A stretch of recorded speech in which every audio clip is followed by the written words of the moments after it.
Welcome to Ramblin episode 3. Thank you all for following us for the first 2 episodes. We're really grateful for your support. Today we've got another guest with us, but before introducing him, I'd like to first thank our sponsors for their support. We've got Kel's Camera responsible for the filming, Grip responsible for the socials, Mertlex V and Adura. Thank you very much for your support. And without further ado, today's episode, we've got with us somebody who's been well around the block in Maltese rugby. He's a legend of Stompers. He's well kept with the national team. Most of you will know him as Matthew Camilleri. Thank you for joining us. Nowadays known as Physio with Matt, please. Thank you so much for the plug. Thank you. Yes, there's that. So obviously I think the very easy question to ask first and foremost is how you got into rugby in the first place. Wow, I didn't think you were going to take me there to start things off quite a few years ago. So I started rugby very young actually, and I was in a bit of a period of my life, not even with personal decisions, just more from my family pushing me to trying different sports. So I was lucky to get sent to a lot of different sports. I tried volleyball, funnily enough, handball, football, and it just didn't seem like a fit. And funnily enough, back then the national team physio at the time, Steve Cilia, who was and still is good friends with my parents, said rugby seems to be on an up and up in Malta. This was now probably 20 plus years ago. And I got sent to my first rugby training session just across the road. That's back then we used to play in the Marsa national team track. And it's been a love affair ever since. I was lucky to meet one of the very first coaches in youth rugby in Malta, Paul Slater, who was there at that very first session. And in his funny way, he passed away recently. We all attended his funeral, but I'll never forget. He said, "I think you have a future in the sport," and it just kind of stuck from there, And 20 plus years later, God knows how many flights, travels, how many ups and downs. It's been a sport that's changed my life. So, yeah. And your first session was Stompers.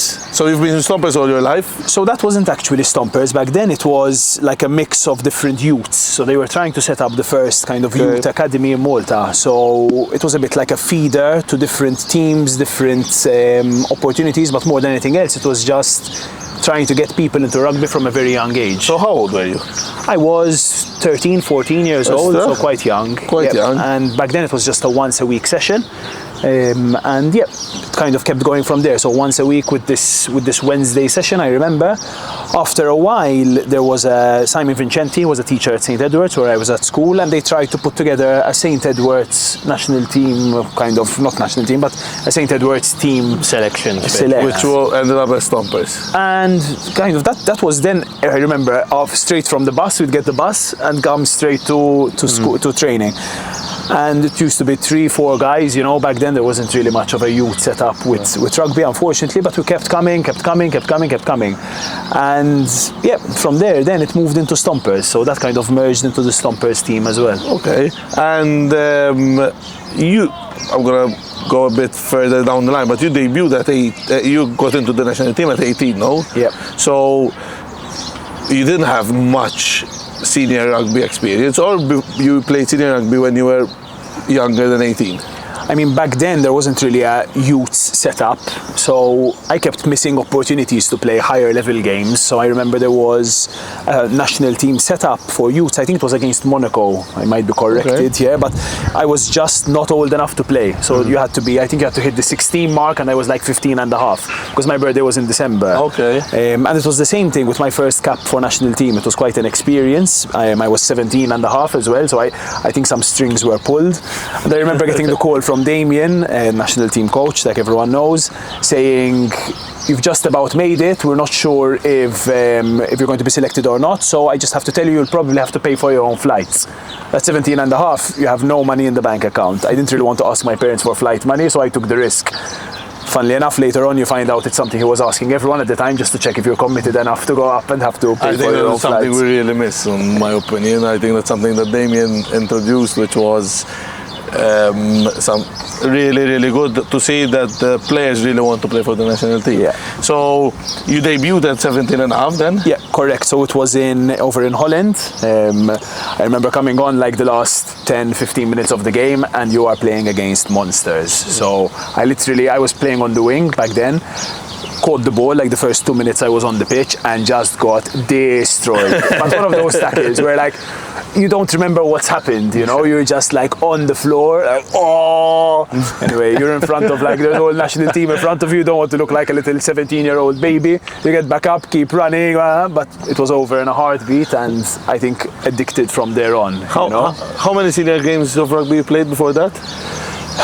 I'm not sure. Was it your first season? Can't have been many. No, I had been playing. I mean, I probably started playing Stompers seniors at 16 and a half, 17. So you were like coming on a second bit. season. So it was probably my second or third season. And again, I think Damien has done a lot for national team rugby, and he's done a lot for me as well. He had kind of started introducing me into national team, saw that there was an opportunity for me to grow by being exposed to that, and it was one hell of an adventure, because I don't know if you've spoken about this on the podcast yet, but it was when there was a volcano eruption and all the flights in Europe were completely grounded. Nope. So we had played against Holland. Back then you would get to the UK, have a training camp for 7-8 days, and then fly to the country that you want to get to. But we couldn't fly to the Netherlands, and if you forfeit the game, I mean, there's financial issues, there's logistical issues. So we had to get a bus from the UK all the way to Holland, play against Holland, and then see how we're going to make it back down to Malta to play against Latvia or Lithuania and Malta.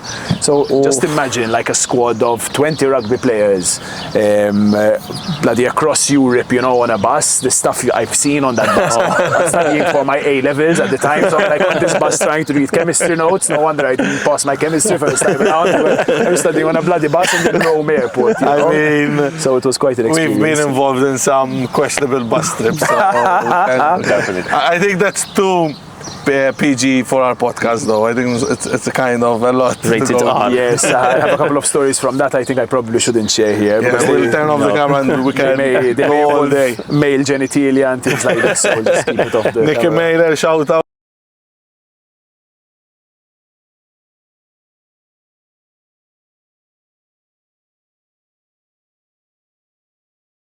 But you obviously stayed with Stompers kind of throughout then, and pretty much that Stompers generation won everything that there was 2, 3, 4 times over and over. Looking back, what would you think was the secret behind that group of players being ultimately so good at the end of the day? I almost get emotional thinking about it, because it's such a big part of my life, and it's something you never really accept is over. So it's quite a tough one to think about. But thinking back, I think the big difference, and maybe this is something for potentially even MRFU and grassroots level to learn, is we had someone who cared for us throughout the whole journey, and that was Paul Slater. So although he wasn't known in the later years of rugby because of his own health issues, he nurtured us from a very young age, and having someone who gives that amount of time and attention to a team, and that even if you're 3-4 players at Marsa, they still turn up with commitment and help you grow, that brings a band of boys together to become a team, you know, and that stayed with us. And when there were tough times with Stompers and tough times with maybe national team as well, we knew that people had given us that commitment already, and you want to give back to that. So you feel a responsibility to turn up, to play hard, to give your best, and then you build a community, you know. So the moment I decided or started to feel that it was kind of close to the end of my career of rugby is when I stopped to feel that. I'm turning up at training and I'm with a group of friends, you know, I'm enjoying every moment of it. And I think that's the secret to that group kind of having come through and having had a successful career together. Well, and it's something that it started from school. I remember most of the Stompers boys are all from St. Edward's. Those are the boys that are sort of part of the clique that won everything. Most of them are sort of friends from school that continued playing rugby together. And well, honestly, Martin, yes and no. So there was a big group of these kids who had come through from what Paul had built on the Wednesdays here, and they had continued to develop. there was a group of players who were St. Edward's based, but my actual year of St. Edward's, or my kind of that year of players like the Natangat and Tom Patchmore and those group, they weren't at St. Edward's. So they actually came from other places, got caught on to this kind of growing community of Malta rugby, and then came through. There was an older group than Malcolm Attard, Mario Fountain, they were St. Edward's boys, but I honestly don't even remember them at school. They were quite a bit older than me, so to open up on this Paul Slater, because for example for me, since I've been involved, I don't even know who he is. This is the first time I'm hearing the name. Could you open up a bit on him and like his rugby experience, or where he came from, where he's from? And as far as I know, I mean, obviously over the last 10, 5, 15 years, we lost touch quite a lot. But what's interesting is even towards the very end of his life, he would turn up at Marsa randomly with a fold-up Decathlon, chair. That's that have guy. A seat. He'd always be smoking a pipe. So if you were playing on the wing, or if you were 13 and close to the thing, you'd be dying of this pipe smoke. But Paul's there watching, Okay, now I know. And so basically he was a PE school teacher over in the UK who had moved to Malta, had a love for rugby and wanted to start getting involved in the local rugby scene. And that's where he turned up from. And the first time I found out about this is just kind of randomly turning up on a Wednesday. I have a really sharp memory, even though I was 13, 14 years old, of that like feeling of almost intimidation of coming to rugby, because there is that, with rugby. And he just stuck around all the way through, so he was there kind of at every Wednesday, he was there kind of when we started to train twice a week. He would always turn up, always have a plan, and that's all it takes sometimes. And so the biggest thing he brought to the table was his commitment and love to the boys and the game. He wasn't like a pro player or anything. So that shows you that he built, in my opinion, that shows that he built such a strong and dominant team without needing to be such a great coach at the end of the day.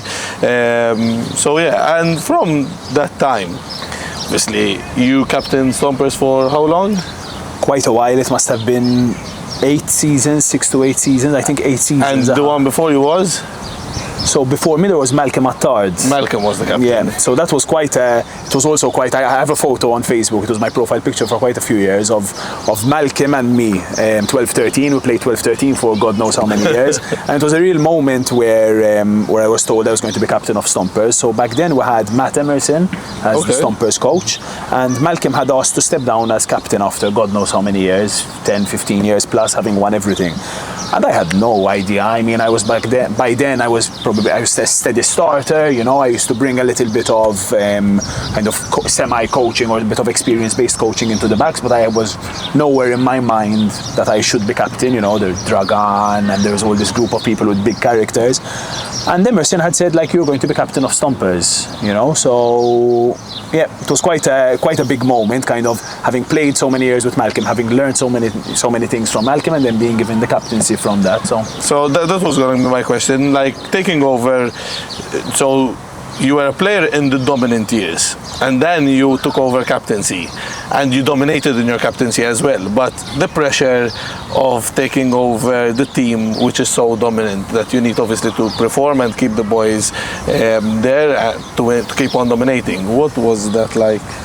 I mean, honestly, and I don't want to sound big-headed or egotistic, but I feel leadership is something that comes to me maybe a bit more naturally than other things. So it's not something I remember clearly. Again, we're talking about in the span of tens of years now, so it's not something I really remember struggling with a huge amount. I remember having some quite in detail discussions with Malcolm, which helped a lot. So it's not like he was kicked out of the captaincy. Yeah. He wanted to step down for personal reasons, so he was very much there for me to help me grow in the role. Matt Emerson had also helped a lot back then as well, so I can't remember it being a really stressful moment. I remember having to have some tough conversations during the captaincy, like that's something that you've learned from a lot, and honestly it gave me a lot more than it took back, because now having to be a leader in a working environment, I think rugby has taught me so much, like having the captaincy of Stompers, having so many alpha males there who want to work in a certain way, want to perform in a certain way, knowing how to manage their assets, how to manage their skill set without kind of one person crushing the other. That's something which I've learned. That was going to be my question. So I was going to ask the same thing. With all those, how old were you when you became captain of? So this was probably early 20s, so 22, 23. And you had some big characters like Dragan, I think, Shranzi and Pancho, Malcolm, yeah, Pancho, I think as well. Yeah. So you had to deal with some big characters sort of that are playing regular in the national team, and so no. How easy did they make it for you, or how difficult did they make it for you to? Honestly, I don't really remember it being all that hard, but I will give a caveat here that all of the names you've mentioned are forwards. And I was very much a captain for the backs. I was a captain of the team, but I was very much a person who'd give technical input into the backs. And more than anything else, probably a lot of defensive input into the backs. I've always felt that that's probably my speciality, my 12-13 kind of role, which I've played with Stompers. So, although I had to manage the bigger picture, I feel I had a lot of support with having Dragan being the pack leader, with having Pancho there bringing a lot of experience. Many years of my captaincy, Pancho was actually player coach as well. Yes. So rather than conflict, I think we had created a little bit of a system which allowed us to all help each other. Yeah. And we all had kind of clear roles and not step on each other's toes. So yeah, at the end of the day, the biggest difference of being a captain of the team is that you're speaking to the ref on the pitch. The rest, you've got your natural leaders who might not have the captaincy name, but are still captains in and around the team. Totally. And I think if you want to be a good leader and if you want to be a good captain, embracing that is so important. Like, if you try to overcome people who are natural leaders within your team, you're hurting your team rather than helping your team to grow. So Cam, what do you think was the recipe for success for Stompers for that 10, 11 years of success? I think, as we're saying, one of the big things is that you can't have people who are natural leaders within the team suppressed by the captain. If the captain has a bit of an ego issue and feels that he has to dominate every aspect of the game, of training, then it's just not going to work.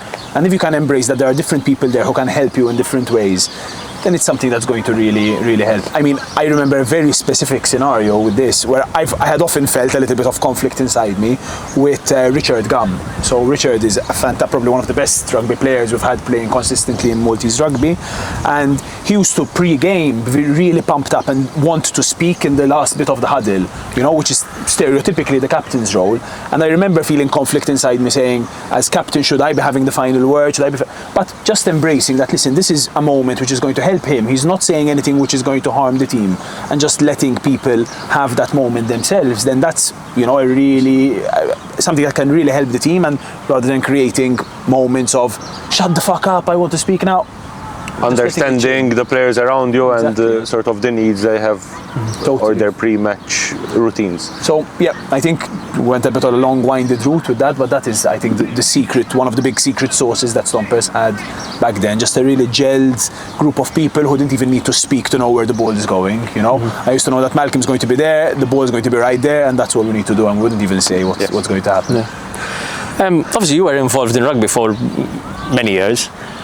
So you've had kind of a front row seat for seeing how the sport has changed and sort of developed over the years. How would you kind of describe rugby in Malta back when you broke into senior rugby for the first time, compared to sort of now or towards the latter end of your playing career? Okay, I think to really summarize it, I would say rugby was a lot less polished. So I think in the early days, a lot more went, and it was accepted, both from a physicality point of view, as well as from a reffing point of view. I mean, world rugby rules have changed a lot, but early days, so I remember the days of the Bonavia brothers with Camilleri, that was savage rugby. I remember playing against Camilleri, you would have a few pints afterwards, and then when the dopamine kicks down and the adrenaline kicks down, you're lying in bed for the rest of the Saturday and the Sunday, So it was proper impact. Now, I'm not saying that rugby has gone soft, don't get me wrong, but it's definitely a lot more policed. There's a lot more kind of awareness around contact injuries, around head injuries, which is definitely a good thing for player safety. But I would say that is the biggest change. Yeah. So if you wear your physio hat on, you would agree with the changes in rules? Because less people, less clients. We have enough clients without people getting dementia. No, I would definitely say it's much safer for the player now. The thing I'm seeing at a higher level of rugby, so when I watch international rugby, is because of the massive advancements in sports science and in strength and conditioning, players are getting heavier, faster, and there's a lot more going on around the tackle scenario and tackle situation. So World Rugby almost has to protect the players more because the physicality has increased. You know, like everyone's spoken for years and years about John Alomu. You put John Alomu in front of one of the wingers that there are at national team level now, he would be crushed. You know, it's like saying Maradona and Messi in football. You know, like everyone there's this iconic legacy around certain people, but sports science has increased so much and people have gotten so strong that it's just phenomenal. So that's one of the big changes. I think there's a lot more in the latter years of my career. There was definitely a lot more organization. I think national team. I mean, honestly, I only had one national team coach, so I would say that journey stayed quite consistent. I think in the early days of Damien, when I came on board at 18 years old, there was maybe a bit of analysis paralysis, as we say. So I remember being at one of my first national team camps, and every morning you had to go and write down how you felt emotionally the day before on a wall. You know, that Damien, kind of. So Damien just Damiening, you know, like Damien being Damien, which eventually started to calm down a little bit. So that's all you know. That's the highest. And I also saw it change over the years. Moshek. But I think the biggest changes I've seen were in kind of the logistics and administration over the years, and in the actual physicality, not physicality, but in the what's accepted and what's not whilst you're actually physically playing rugby. On that now, this year Rugby Europe has instilled a law that now the tackle is not even below the chest, it's below the sternum. So this is a Ramblin exclusive because I don't think it's only so there was a pilot. It was done as a pilot in the lower leagues in England as well for the last 2-3 years. I think they're running it as a pilot in the under 20 championships that are going now, and even in Malta from next season the tackle height is lowered really to below. Even below Rugby the Europe, sternum. so Rugby Europe Championship trophy and conferences, it's a full-on law now that it has to be under the sternum, so it's gone even lower. That's insane. Huh? There is a debate on this actually, because I've read a bit about it, and it'd be interesting to maybe see about Natantlint Talla ġifieri ta' ma lawrated. So there's a debate that this actually could increase the risk of incidents of concussions because you're lowering the tackle height so low that you risk of the person getting a knee contact to the head or hip contact to the head or something like that. You're also in a little bit, unless you have incredible mobility and quite phenomenal strength at those low ranges that not many people have, you're also in a much weaker position if you're going that low to tackle. Especially in the level that we have on locally and in the international level, the level we play at. We're not. And there's always, also, I've always seen this, there is a big, like a rugby player doesn't look the same across the board. When you look at a prop and you look at a 9, the difference in size and dimensions is ridiculous. So to ask an 8-foot second row to tackle a number 9 below the sternum, it requires some pretty serious mobility. You know? So I'm sure there's reasons, I'm sure there's experts studying this stuff, much smarter people than us foreign probably. Exactly. Mentioning Damien, I would like to touch up a bit on that subject with you, because even when me and Martin got involved in the national team, people say that the Damien of the latter years when we got involved in 2019 is much different from the Damien in the beginning. So for you, controversial question that you said we can clip. Which is the best Damien? Best version of Damien? He's going to turn up outside my apartment. You know how scary Damien is. I still can't look him in the eyes when I speak to him. You know, no one can. I can just about understand his Welsh accent now, 25 years later. No, but I think you can be 6'8", 110 kilos lean, benching 160s, 170 Ks for 10, and still be afraid of Damien. 100%. I don't know what Damien has given. I think Damien has had one of the most significant impacts in my life and screwed up my brain the most simultaneously of any human being. So like early days, Damien that I remember was intense to another level. I'm not saying he wasn't intense later on, but I think early days it was maybe a little bit tough to approach him with a problem or a question. Like you would bottle it up and try to solve it. You know, I have a ridiculous story. So on this same, I think it was the same camp when we had to cross across the Netherlands. I went to Tesco's for the first time in my life, 17-year-old Matthew, and I'm in heaven, man. I'm seeing like squash juices and sandwiches and chicken, and I'm like, I smashed it. And the next day, obviously, I have the diarrhea to end all diarrheas, and I need to be on a bloody bus for 17 hours. And obviously, I didn't want to bloody go tell the national team coach that I'm shitting myself because I smashed all the. So it just goes to show, like later on in the years, I would have to, Dame, I have a problem, I need to be taken to a pharmacist to have an Imodium. But back then, I just fucking held it in for like 1 hours. That was intense, Damien. Yeah. So I don't know what the better Damien is. I worked a lot easier with Damien in the latter years, in the sevens days. But I also matured a lot as a person. I matured as a rugby player. So yeah. Yeah, but I remember us having breakfast in camp and the boys, the older boys saying like, you've got too much bacon on your plate. And I'm like, you should have no bacon on it. Exactly. And I'm like, but you know. I thought you were going to mention the coffee to water ratio. I was going to lead up to that as well. And I'd be like, but why? And they used to tell us like, Damien used to roam around the tables and be like, you can't eat that, you can't eat that, you can't eat that. You've got 2 coffees, you need to drink 4 liters of water. Yes. So that must that's have true. been. Listen, I remember, and I'll give you a point why I'm mentioning this. I remember Damien, us at Intercontinental back when they were sponsors, everyone pigging out too much on breakfast. I think pigging out meant they had 3 slices of white bread. He cancelled training, 2 days before a national team game. He cancelled training. He's like, you are not going to train in this state. And I'll tell you something, for all, like we're making jokes about it and everything, I think were Damien not to have been that way, we wouldn't have seen that increase 100%. in the rankings, because course. he gave an absolutely professional mentality to the national team. If the national team stayed as club rugby was back then, forget getting up to 25th in the world. Of course. No way, man. So It wasn't about sort of the bacon or how many pieces of bread you have in the. It's never about the bacon. Making you conscious of your decisions to be the best version of yourself. Totally. And we saw stints of that as well, because for when John rocked up at 8 a.m. after a game, and It's all his fault. was it my fault? We're not pointing. No, but when our first camp, we were 20, and John was just still played 17. Slovenia, smashed Slovenia. remember that. And because we can't go in detail. but because we stayed out so long, Damien called after a game at 8 o'clock in the morning.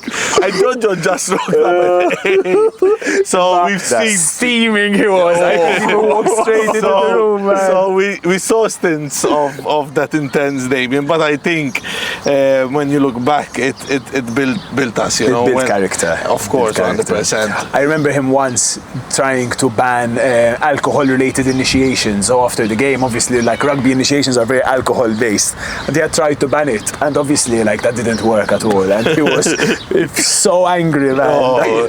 But again, now thinking about it, even you can see the different kind of Damien in his latter years, because he called that meeting, but the night before, obviously, it was our initiation and everything, and I was drunk. And when we were still in the hotel, we did the kangaroo court in the hotel, and obviously I vomited. I don't know how I'm gonna say it, but I vomited, and I didn't want to vomit all over the place, so I kept it in my mouth. And I went running to the toilet.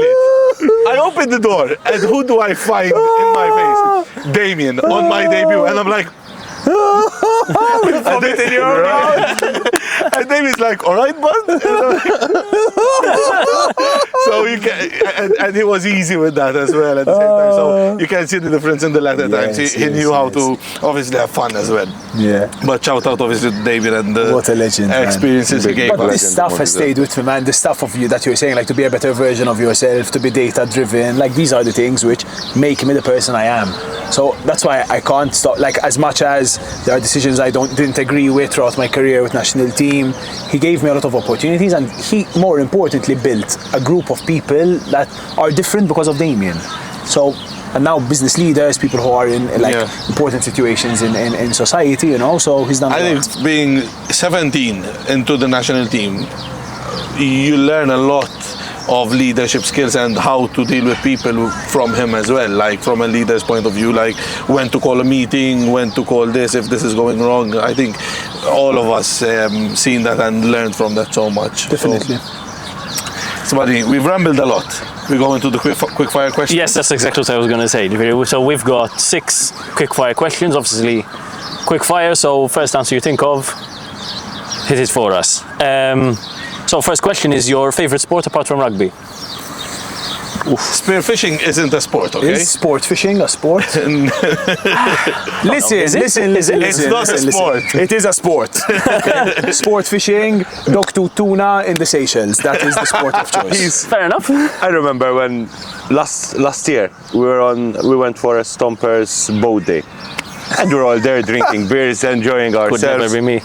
And he vanished for 2 hours, came back with a grouper. A grouper, man, this big. He told us, now let's go to São Paulo, let's cook it, man. Oh my God. I'm obsessed. man. Obsessed, though. I love to fish. Okay, best player you've played with for Malta? I know who this is, and I can't remember his name, man. He played for Stompers for a while. Tall guy, jet blue eyes. Australian, used to work in a mine. I'm sorry, it's not going to come to me. Australian used to work in a mine, played for Stompers. You remember, tall guy. No one knew if he could play rugby, but Damien decided to put him onto the pitch. This guy gets onto the pitch and scores like 57 tries, man. Like in 15, the opposing team were just like, we give up, you know. You need to remember the name, then tell us, and we'll plug it up. We can plug it in we'll pop afterwards. I'll ask some of the Stompers boys. we'll pop Incredible it in. player. Okay, best player you played with for Stompers? I think, man, no. I think Richard Gum, to be honest. I think just phenomenal. If he can keep his belly off, because he got so fat, man. That boy, I haven't seen him. like when he was in his peak fitness, taking it seriously, like that boy could put a pass anywhere. In the first episode, we mentioned him a bit, and So let's not keep on flattering Richard Gum. Move on. He's a good player, man, but he's an asshole. Okay. Love you, Richard. Best position to play on the pitch? I mean, I've played a couple of positions. So I played prop, I played hooker, I played winger, I played 12, I played 13, I played 15. But you played prop. You played prop. I played prop. I started my This is career not- at hooker not and new to prop. me, yeah. So I Okay. played- But when you were younger? When I was younger, I developed early. Hooker was quite fun. I think best position for me obviously is 13. I'm biased. I think close second would probably be a flanker. Okay. although your flanker years were in the best My years. flanker, they weren't really years. It was one season with Stompers, you know. Didn't work very well. I get that from a lot of the Baxim as well. That like, I'd really love to play flanker. But I think it's quite similar, no? Like I think 13 and 7, I can 13. 13 and 7 are is quite similar. Yeah, so you get a lot of opportunities to hit people. Biggest rugby disappointment? Biggest rugby disappointment. I mean, I've sat on the bench a lot for national team, so I think as many of us have. So if I have probably close to 25 caps, I've probably gone up to 50 plus national team games, you know, so that's always super tough. And happiest rugby moment? I would say the stop, man. So captaining Malta Sevens, it was just, you know, when you work so hard towards something and then there's this little pinnacle at the top, which is beautiful. So it was solid years in preparation for Small Nations games. GSSC, you know, that's what I'm talking about, no? Can we speak from behind the camera? Because he's going to... Apparently, this is the first, ġifiri, ħal moda mill-bajtu bacon. Wara l-kamera. So that whole preparation for GSSCs and yeah, so It was a very tough preparation for that GSSC. Yes, I it remember was. you in the summer here doing it was crazy. It was Damien becoming old Damien again. So it's like, I think we used to do what's it called, the test? We do a yo-yo test. Not the yo-yo. We did it in Gozo. The one that you run 13 laps. Yes, the like fart leg test. Or I don't know what's name. Just ridiculous testing, ridiculous level of fitness. Like the whole team was like not eating sugar, not drinking alcohol. It was just something else, and it was cool to do because you see what a pro athlete's life is like for a short period of time. It was just incredible. I remember in COVID times, we used to rock up on a Saturday. We used to be 14, 15, 7v7, and we'd have like 6 games in a day. Like he tell us, you've got a full day, Just like a kind of a camp, and we play like 5-6 games in a day. It was ridiculous. Crazy, No, the prep was ridiculous. We used to get COVID tested. Of course, every You were there in Slovenia. We spoke about this. But before Slovenia, we were in the academy, and that was just sevens based, and that was called the National Academy, and we were like 15 players that were obviously trying to train into the GSSE, because GSSE prep started way back when in 2020, and we used to get COVID tested every week so we can come to training. Yeah. Mad, you don't remember this stuff unless you talk about it. Like you really suffer to play rugby sometimes. And like I hated getting tested. I could go, the COVID test was horrible, but I was waiting for the message from them, like, go get tested to come to training, you know? Exactly. And I'm like, if anything else, let's go there, and I'd be no. But for rugby, I was waiting for that message. What we do for the sport, you know? I do remember, I know you asked for one moment, but I'm a talker. When we were playing against you guys, we're losing by like I thought you were going to mention We're losing by 4 points. Oh, Andrea Borg, you mentioned him again. A drop kick from the start, he just needed to kick it out. In the last I play, intercept Mela. it. I'm a heavy boy, man, 100 kilos, but I run across the whole pitch to score against you idiots and win the game. What a moment, man. That was a game. That was a game, man. That was. We were losing. We were losing by about 2 tries. You were losing, and then you brought it back. So then then you went we got ahead the with the Josh penalty, Gatt. I think. But then we got So- Josh got on, and Josh got scored a couple of tries. Yes. He scored in the last minute. The game was almost over. All we needed The game was was over. There was The game like was over. Just the game was kickoff. seconds. All we Just the needed was kickoff. Borg to catch, secure a rock, kick it out, and. For Borgi being Borgi, Again. it still haunts him to was this a day. pass, It eh? still haunts him to this I think we day. spoke about this like a couple of weeks ago. I can't remember the exact moment. I think it was a pass, intercept, caught the ball, and It was an intercept. It was an intercept. Instead of securing the rock, he tried to pass it, pull back, and you intercepted, and you came. That's it. He passed to the floor, Camilla Good picked it memories, up, good and he memories. ran That was the insane. meters. And what I will never forget is the try line was bone dry. It hadn't been watered in like 6 months. Obviously, to win the game, dive, bomb, straight onto it, and I destroyed my whole side, man. I couldn't walk for like 6 weeks. Camilla, I still know, have scars. I know it's a nice moment, but you shouldn't have brought that. That was, I think, the best moment of my rugby career. And I think it's the first time I said I would retire. So I retired on that before my comeback break my leg. So, who would you say was your toughest opponent? Do you remember a guy called Ganja? It's not Robert Ganja. Bonavilla's brother. Bobby, Michael. Michael Bonavilla. That guy was rock solid, man. And he had, I don't know if I can talk about this, if it doesn't work you can cut it out, but if you used to be in a rolling mall or like in a stand, like not in a like in that kind of situation standing up, and you have ball in hand, to get you to drop it, he would put his hand around your leg, grab your testicle and just squeeze. And just squeeze until you let the ball go. And this would happen regularly. This is what I was saying, like the hard days of rugby. So super solid opposition. But there's a lot of guys, man. I remember Chris Vassallo being solid, you know, you don't want to run into him. The couple of times I had to unfortunately run into Dragan, like that is not fun either. So I say this to everyone. The biggest hit I ever took was of a kickoff from Dragan. You catch, and when Dragan hits you of a kickoff, and he's going full on. And When Dragons find you, that yes, in that bit moment. over, One of the Boom. scariest moments. So I've, obviously, as everyone knows, I've very rarely played. I've only played when it's a massive emergency, and I'll hide out on the wing or at fullback, whatever. And this was in our first season at Wolves, and I remember coming on against Stompers on the wing. So it's in like the 22, hour 22. A ruck kind of on the 5 meters. I was like, all right, I'll go on the blind side. Nobody's gonna touch me. Hide. And then I see Dragan pick and go.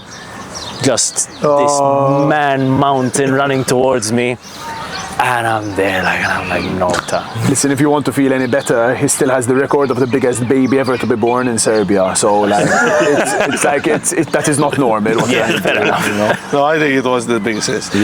I also remember on this, at a point, Stompers had for like 2 seasons in a row consistently scored off a scrum into a switch, so 12-13 switch, and I would always run the switch and it would always work. And one fine day, Joss Howland, playing for Overseas, read it from like 2 weeks before and was just there ready. And the second I receive the ball and my foot touches the floor, semi-illegal, he nails me. Like I didn't breathe. He was for number 8 a month, as well, man. so he'd Just, be... So that was another like. You know who was a big hitter hitter as well for Stompers, and he's kind of your doppelganger as well, Josef. Josef Winger. Josef Azzopardi. He was a big hitter as well, because he used to get a lot of pace under him, and he'll hit you in the sweet spot. I mean, he would miss 8 times out of 10 Yes, and but hit to either side. I didn't say that. No, that was possible, right? Yo, the 2 times out of 10 he would hit. Josef Etiģi Rise palissa, so This is what we spoke about before Camilla came on. You know, you need those clips to post. So for sure.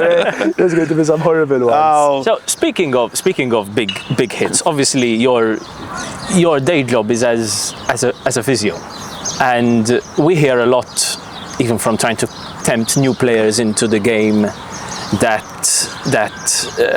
because rugby, it's all injuries, it's a scary sport, so on and so forth.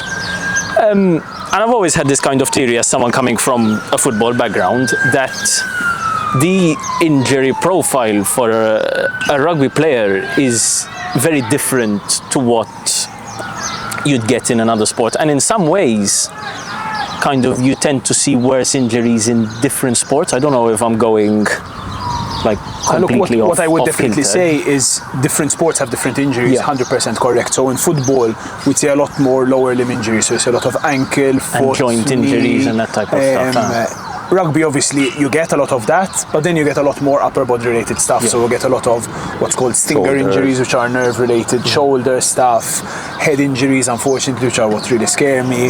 The one thing I'll say, I've said this on so many like TV shows and forms of social media, rugby is not an inherently dangerous sport, because one, there are a lot of rules to safeguard the player, and secondly, the level of strength and conditioning has gone up a lot. What I don't recommend to anyone is to play any sport without preparing for it. I think like sport needs to be a reward for the hard work you put in before. You can't use a sport, especially a sport like rugby, as your way to get fit. It can be a way to do your extra cardiovascular conditioning work, but you need to put in the strength and conditioning work, or you're guaranteed to get hurt at any level, and sometimes at a lower level even worse. You know, because you'll get hit in a bit of a funny way. And as we're saying, with the new law, if you don't have any strength and conditioning, you're not going to have the mobility to get low enough, you know, and you're going to get injured. But going on that, as like having all these years involved in rugby and whatnot, what as prize, what do you offer for free for rugby players? Or maybe you can go into that. Look, in a modern business that's there to generate revenue, b'xej imbirkuk. But at least you get something for Listen, free. guys, jokes apart, I don't know if this is like too incognito, but lately I saw, so maybe Rise is a bit more established now and a bit of a better position to maybe help. So I today sent an email across to the Malta Rugby Football Union to see if we can help with the strength and conditioning role that there is available for Malta Rugby. So if there's any way that we can assist with that, maybe with our new facility and all that. Liam Harrison, I think he's the best strength and conditioning coach. I mean, that was a good period when you guys were coming into our Slimmer facility and doing strength and conditioning I say it face front. I think he's the best strength and conditioning coach we have in Malta. With Stompers, we did one pre-season with Liam Harrison, which was nothing of this stupid long distance running and sessions full of running, but more focused on strength work, plyometrics. This is one of the fundamental issues I feel at the moment in the grassroots and lower levels of Maltese rugby. I think the strength and what the people who are completing the strength and conditioning in certain spheres, and it's not, I mean, a lot of people are volunteers here, they don't have a background. It's not the right stuff. I mean, I can only speak from a Stompers point of view, but a lot of the strength and conditioning work that we did, or the pre-season work in rugby, was long distance running related. And it's only when I grew up a little bit, started to study the area and learn that that's not the main thing you should be doing in pre-season. It's not the real injury prevention work. Do you still believe that ice baths do nothing for recovery? So this is a bit of a funny topic. So a lot of the research around ice baths now are that they shouldn't be done right after a strength session, definitely, because they reduce the impact and the positive impact of strength training. They are very beneficial if you have something like a sevens tournament. So that's where they should be used. So if you have a game and you need to delay the recovery process to be able to play again. So when you were avoiding the ice bath sessions after the national team training, you were simply avoiding them? Actually research based. You still believe that they were... You were delaying. I also didn't really want to go into an ice bath after someone like Dragan or Martin Barbara has probably been farting. This was a really roundabout way to bring up Fully your sweaty, point, no Martin. shower. I may have missed one or two where they would have made sense to do, but most of the time. Touching upon some stories that we were speaking about, I think my biggest memory, my best memory in rugby is when we played Slovenia in that rainstorm, you remember, and we were 10, 11 locally based players on the pitch, and when you kick off you just hear Camilla, hey, that was about 20 years of suppressed emotions. After 20 years of national, maybe not, but like 15 years of national team playing on the wing, here on the bench, I finally got to start at centre. Man. Incredible! Like that was such a feeling. And my girlfriend back then had actually surprised me to come to Slovenia to watch the game, and the only game in the known history of national team rugby that wasn't recorded, because of the storm, and it was a shit show. Like that was just so much rain, crazy. But it was so much fun. It was so much fun, man. I remember that number 4 from that game, man. Slovenia's number 4 getting the red card for started shouting at the referee. So pissed off. But that game, I think, it showed a lot. That local rugby, there is the beef between the clubs on the Saturdays and whatnot, but the connections we built, like us coming from Falcons, connecting with you and Chief and Dragan from Stompers, and the boys from Kavi and Jetro and everyone. There was Phil from Wolves. It shows that our community is so strong together. For sure. I actually have an interesting question here, and I'd love to get your opinion about it. So for many years I thought about this.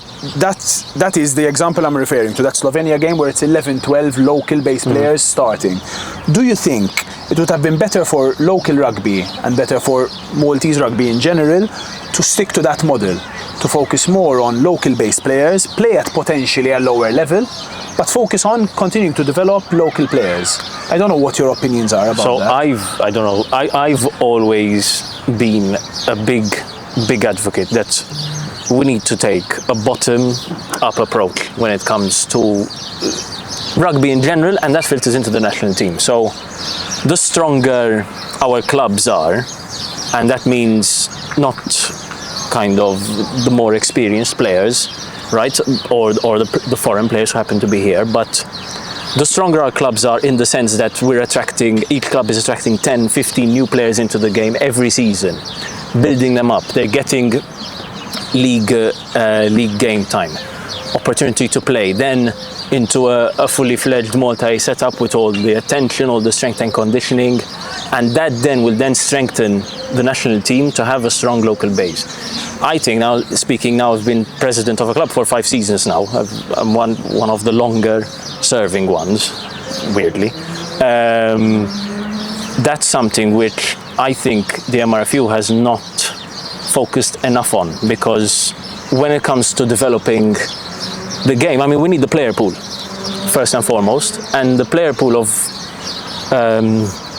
Maltese or Malta-eligible players is so small that somehow or other there has to be a way for that to grow, and that has to come from the clubs first and foremost, but there needs to be more to support that to happen.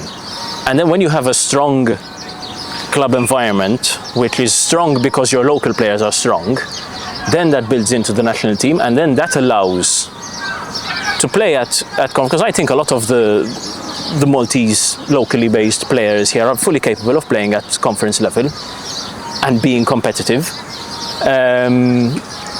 Then that will help them gain the experience even through Malta A, so on and so forth, into the national team, and then that helps you organically grow Malta, and then you get promoted to trophy, so on and so forth. That's my personal. But I'll reverse opinion. the question onto you now, because you've been involved in the national team so long, and if you look historically, there was a lot of local players who were involved, and especially Damien tried to get involved, the likes of Aaron Borch, Ryan Borch, Julian Andregalia, ourselves, Mendruvella, Nathan, Dragan coming in obviously locally. So there was a lot of influx of local players. Why do you think across the years the number of local players didn't increase but rather stayed the same or decrease?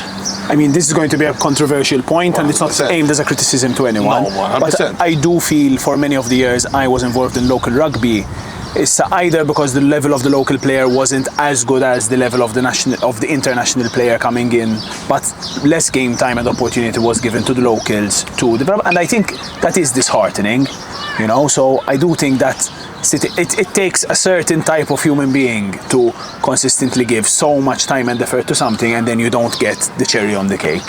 And because the cherry on the cake at the end of the day, at least for me, is playing. I mean, going out is fun with the boys after you have some incredible nights out, incredible experiences, you get to travel, you get to team environment.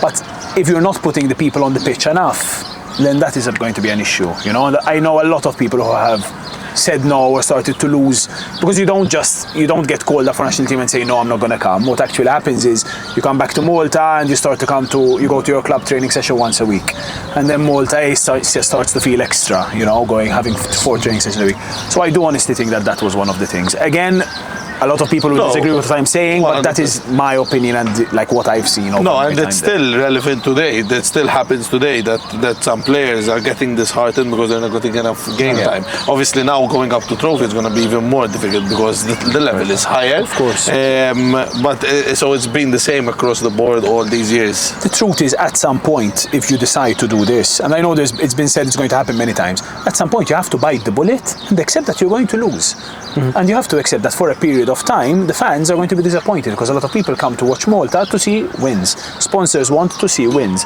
But the reality is, if you're seeing wins at 25th in the world or you're seeing wins at 50th in the world, the reality is no one's really going to notice, apart from us core people who actually see what's happening.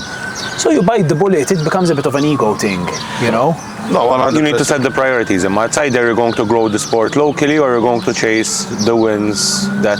And honestly, has it helped to grow local rugby by us doing super well in national team? Because we can all admit here that if national team is here, then the local, at least until I left, because I'm seeing a lot of very positive things happening now, the local league was always kind of never really coming up to the same level until the stuck Kiber, you know, there was more of a difference between the levels. So has it helped? I don't know. It comes to what you said, because the best players who are involved in the national team are being disheartened, and let's be honest, once you taste national team, it's very difficult for you to commit to local rugby without the national team, because obviously what the national team gives you is second to none. And that showed that a lot of players locally are either playing half-heartedly and are not giving. Allura, the level is going to stay behind, of course, of the forest. So the level improved massively. I think if you look at the games nowadays compared to the games 4 or 5 years ago, the level locally improved, but I don't think it has anything to do with the national team. No, for sure. I mean, let's be honest. If how it is right now, a selection of the best Maltese available players were to play against a selection of, even if it's the same players in the national team, against each other, I mean, it's not even going to be a match, you know, it's not even going to be a competition. And that shouldn't be the case, because the national team should be a representation of the abilities of the country to play rugby. I think we're already very limited with the amount of rugby we get, with the amount of the games we get, that it's going to make it much tougher to compete with a player that's playing abroad. There needs to be some sort of an equilibrium where, how can you put it politely? And that balances things out.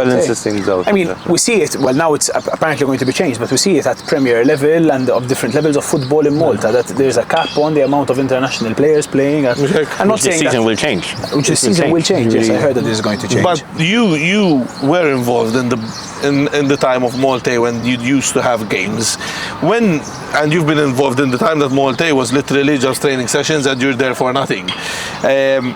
Did Malta being strong and having consistent games help the local league? I was going to mention it because Albert mentioned it earlier. I think that is the number one factor that needs to be there. And ideally, first of all, grow a grassroots level in Maltese rugby. Secondly, have some form of Malta A for that youth selection as well, something to aspire to. And then a Malta A for the adult team. I think that is the best hope. And that Malta A needs sponsorship, it needs funding as well, if possible, because that's what's going to keep people involved. To be fair, so that we mention everything, we had a Malta A game away against Austria, which was really well planned and everything, and we have 2 games to open the season at the beginning of the season against Bahrain and Bahrain we have an exclusive here. That's why I said, like, I'm seeing very positive things happening. So there's an improvement, but still there's things A long way that to go. needs to be. But I would say, like, it's so important, whoever's running these things, that is maintained, because I think that is what can really eventually create some change, having that consistently. And it's also great to see, like, initiatives like this and the social media stuff that's going out before national team games to make rugby more accessible, more cool, more vibrant, and get people who are deciding between, and when they're 14, 15 years old, am I going to play football or rugby or water polo, to potentially pick rugby, Because the pool of talented people in Malta is there, that I can promise you. I've worked with an insane amount of athletes now over the years, so there is a pool of people, but will they select rugby as their go-to sport?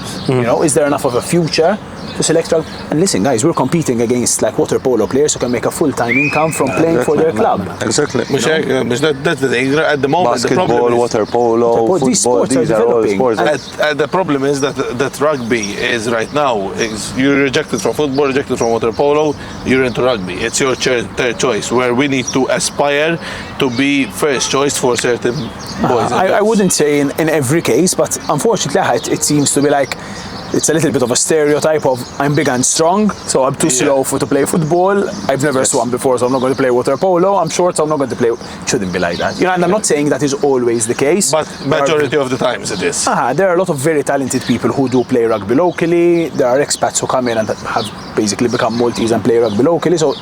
But yes, I think making the sport more accessible, more cool, more to aspire to more than anything else, and that can create a massive difference. But if you look, like, for example, me and Martin and Borgi, we came to the sport when we were 18, and we excelled in the sport. Imagine if we were introduced to the sport when we were 13 years old. We'd be obviously at a much higher level at this age, and we can contribute to the local league much more. But yeah, I mean, another big one, like I remember it being a really positive period of time for Maltese rugby was when Pancho had come down to Malta with Mark Davey, I think it was, and there were 2 other coaches. Was it Harry Collins? Yeah. So there was like a group of 4 coaches, for people who went around at that time, who went around into schools and built, like, the results were ridiculous from that, but it's the Paul Slater model again. Someone there who is responsible for youth development. Yes, it costs money. And then those groups of kids are going to continue to develop into rugby, come into the local league and aspire to national team. But what you just said, it costs money, and because we want to win and we're chasing the win so much in the national team, the majority of the money is being pumped into the national team. Yeah. So we need to look at, obviously, across the board how we can obviously improve, but we're just Ramblin hosts and not people in the expert, so it's up to them. Exactly. So we've gone on for an hour. I did have one last question. We pretty much touched upon it. I was going to ask, what do you think needs to be done to the local game for it to be improved? So I don't know if there's anything else that you want to kind of expand upon. I would love to see, and I don't know what the plans are, but I'd love to see the facilities of Malta Rugby improving. Again, we are talking about money, I get it, but I mean, we've been here for how many years now? I've destroyed my body, God knows how many times on this pitch. Yeah. My parents have come to watch games and my mom has nowhere to go to the toilet. You know what I mean? So it's these little things. I love to come and it's fun. You can buy a drink at the bar, you can buy some food, kids can come and they're welcome. So I don't know what the solution for that problem is. I don't know if there's a solution. Again, last couple of years I've been more focused on my work life, but I mean, that's what I'd love to see. I think the development of youths, giving kids things to aspire to, making rugby cool, and then having a home for rugby, which would be incredible to see. I think every other sport has some sort of home, Okay, man, we close these interviews with a bit of a game. It's a guess the player game. This is where I fail. I don't even remember the name of the best player I played with the national team. True, doesn't bode well, Vera. So we've got four guys. We've got 3 clues for each. If you answer on the first clue, you get 3 points. You answer on the second, you get 2. The third clue is 1 point. If you don't answer, you get 0 points. Can I get a beep? And the player can be someone who's locally based or a national team player, basically. So we're not going to be asking you to identify Dan Carter or something. Okay. I only know Dan Carter and Johnny Wilkinson. Maybe Johnny Bundiaki, you should know Bundiaki. You're literally, And the beast! You're literally the Maltese Bundiaki. Thank you very much. I am the Maltese Manu Nono. Thank you very much. You need the dreadlocks for that. Who's starting? You start, Mark. I am start. This is pretty easy. This is the easier question. I'm gonna fail, guys. First, if you fail, some people will be very pissed off at you. Mela, he's an ex-Stompers captain. Malcolm Attard. There you go. Yes! I got one! Love you, Malcolm Attard. Mwah! The other clues were? The other clues were, so Stompers player for 24 consecutive seasons. That's a stat. And 15 Malta caps with 2 tries, Mr. Malcolm Attard. And he's scored, to add to that, I think he's the only person from because I'm doing research on trying valiantly to build an archive on the past leagues, whatever. He's, I think, the only person who scored over 100 tries in domestic and league. as you said, sitting on the bench so much, 24 seasons for Stompers captain and whatnot, and 15 caps is criminal. That's what I mean, man. It's criminal. Yeah. More, he That's was what we were saying. called When up when more we- than 50 times for Yes, sure, man. Malcolm. Yes. 100%. He has an even, like a tougher ratio than I have. That's what. That's and Malcolm, criminal, guys, fit Malcolm was a unit. Like you remember, like maybe in his 40s, late 30s, Malcolm was a player, huh? Like quick on his feet. You can see from the stats, passing. so he's Crazy. Fun fact about Malcolm, he attends the Sevens tournament that we're playing for nothing.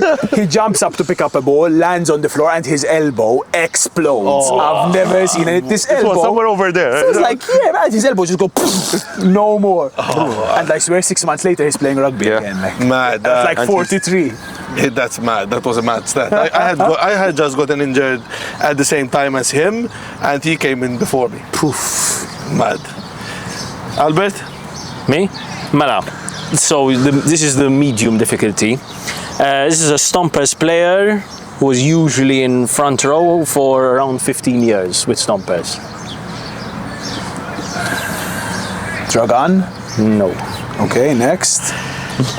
He once scored a crucial try in extra time of a Atleast League final.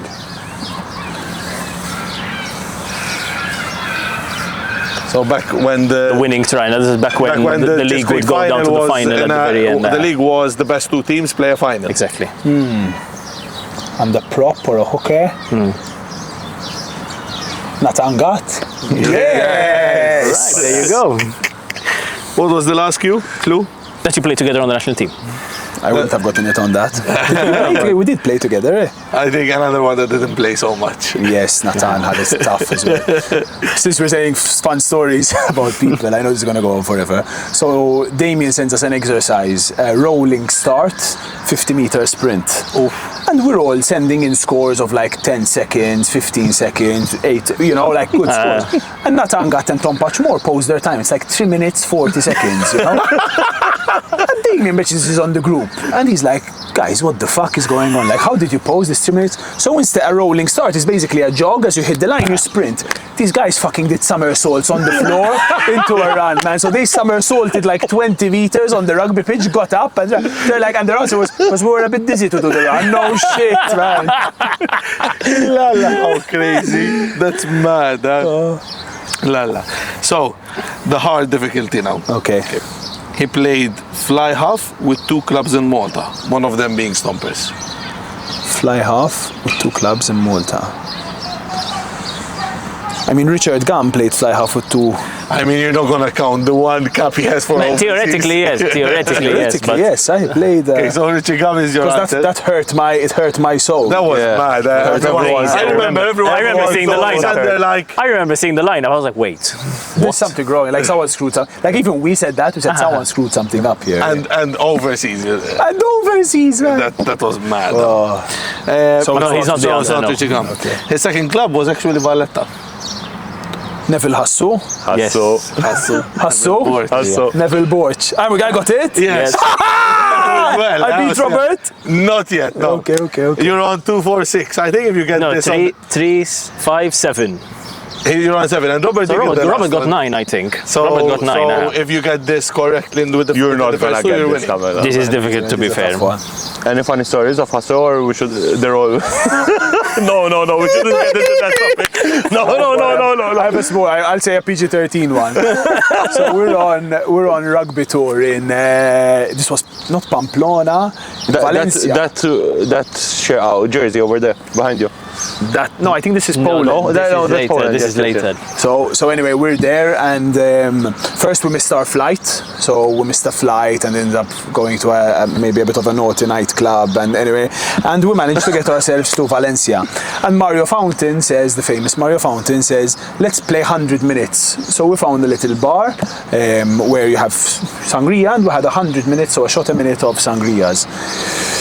For some reason, we finished these 100 minutes, we're barely walking, and we decide to race a train. So there's a train here, and we're racing this train. Obviously, we lose very quickly. Neville is in front. As he's slowing down, one of these random guys who was a tour virgin decides to tackle him in the back and just smashes him face into the floor. First day of the holiday, this guy doesn't get up, spends the rest of tour in bed.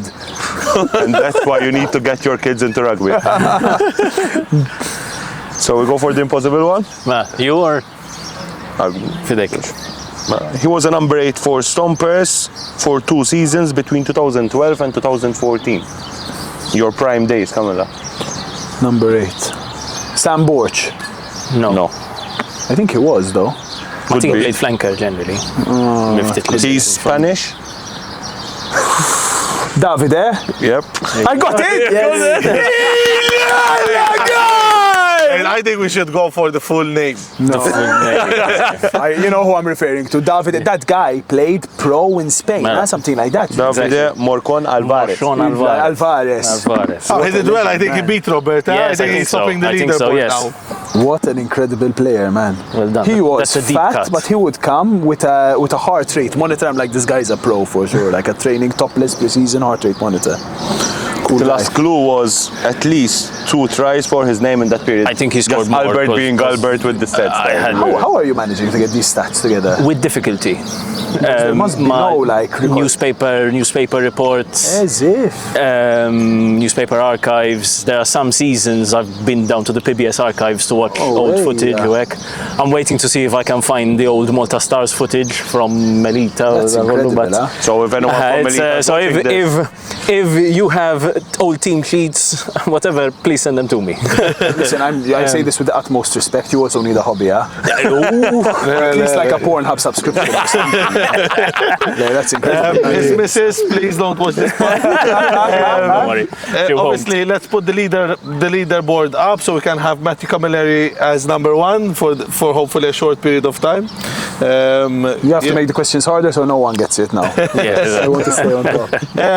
Thank you, Cam. Anything else? Thank you, boys. That was actually very cathartic. I feel like my emotions of rugby have been left on the pitch now. So because of this Thank you very now, much. you're going to do another 6-7 months ghosting us? Probably. Okay, so we'll see you in another 8 To be months. fair, I said yes quite quickly. No, Yeah, to be fair, quite, And you've been very accommodating as well to come and moving clients for us. Yes, We really appreciate it. If you were my Tuesday client, Tuesday 6th May. thankfully it's not me. Trying to help you. I think it's been a trip down to memory lane. It's been really fun, and thank you. Thank you, guys. Really a pleasure. Tamer closing, Bert. Again, a surprise that I'm closing it. Thank you very much for following. This is our third episode of the season. We've got more in the pipeline over the rest of summer. You can find us on Facebook, Instagram. You can find the podcast on YouTube, Spotify, and all your other favorite podcast platforms. Again, thank you to our sponsors, Grip, Merc XV, Adura, and Kel's Camera. And we hope to see you next time. Plug yourself.